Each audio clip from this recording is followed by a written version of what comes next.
Look at all of the squares that these pawns control on black's side of the board. Behind these pawns, white's pieces can freely move around the board. Black's pawns, on the other hand, do not control any space in white's territory, so it is difficult for black's pieces to find active squares to attack white. With white to move, notice how white's rooks are doubled on the g-file, and with the queen on h4, they work together to prepare g5.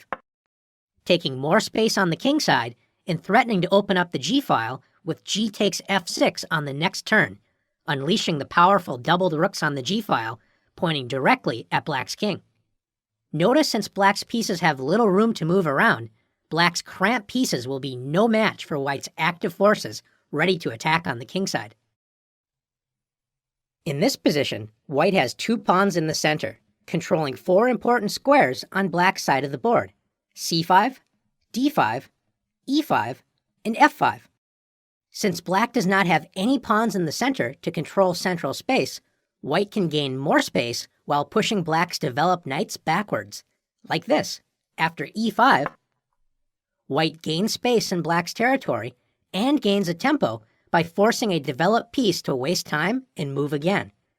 Notice black's knight does not have a good square to move to, as e4 is covered by the knight on c3, and d5 is also protected by that knight and white's bishop on c4. Where else could this knight move? After knight g4, since the knight doesn't have any safe squares available, it is trapped after h3.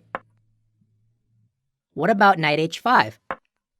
The knight does not have any safe squares to move to from h5 and is trapped again after g4.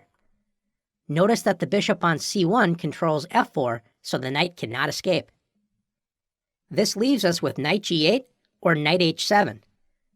After knight h7, can you see how white can gain more space and attack another developed piece for black?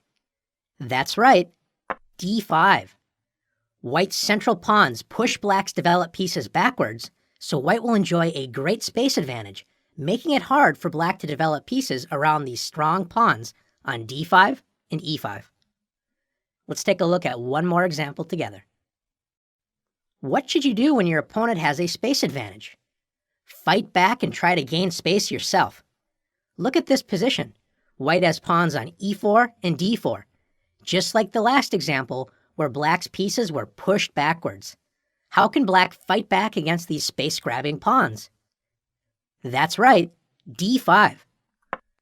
Black's pawn attacks both the bishop on c4 and white's central pawn on e4. If white retreats the bishop, black will capture white's pawn on e4, breaking up a good part of white's control of the center. And after e takes d5, black has an equal share of the center, and black's light-squared bishop is ready to jump into action on the newly opened h3 to c8 diagonal. Now that you've learned the importance of space, it's your turn to practice